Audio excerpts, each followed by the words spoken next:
Итогом военной кампании Ума-хана Аварского 1785 года стали переговоры и выплаты Ираклием вторым контрибуций. В. Потта, невозможность защищать Грузию была так очевидна, что Ираклий вынужден был наконец вступить в переговоры, и гордый Амар-хан изъявил согласие оставить Грузию, если ему будет уплачено по 50 рублей за каждого пленного и определено 10 тысяч рублей ежегодного жалования.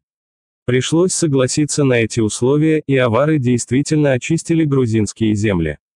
Современный исследователь Д.Л. Ватишвили полагает, что Ираклий II, не располагавший в тех условиях достаточными силами для отпора противнику, вынужден был тогда принять унизительное условие мира с Амар-ханом, стать его данником, с выплатой ежегодно 5000 рублей, салика, в буквальном переводе с грузинского предназначенное для лезгин, то есть аварам. Таким образом, Картлико-Хитинское царство впало в зависимость аварского нуцальства. Более подробно об этом написал Н. Дубровин: в столь затруднительных обстоятельствах Ираклий решился отправить письмо к Амар-хану.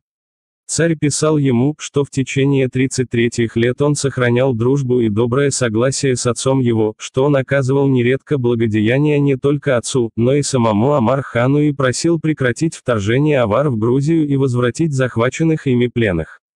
Амар, признавая справедливость слов Ираклия, отвечал ему, что он также, имея желание оказывать сыновнее послушание, просил беспрестанно признать его сыном, прислать ему подарки, но был обижен тем, что царь считал его не сыном, а дагестанским Белади, предводитель горской партии хищников. Аварский хан говорил, что готов сохранять дружбу и доброе комнение, если Ираклий переменит относительно его свое поведете.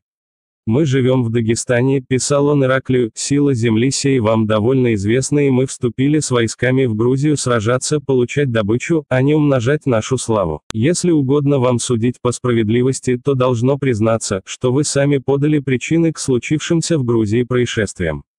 Но нам неприлично требовать отчета от столь великого человека в его деяниях. Взятые пленные разделены уже войском по дагестанскому обыкновению. И теперь нет возможности собрать он их.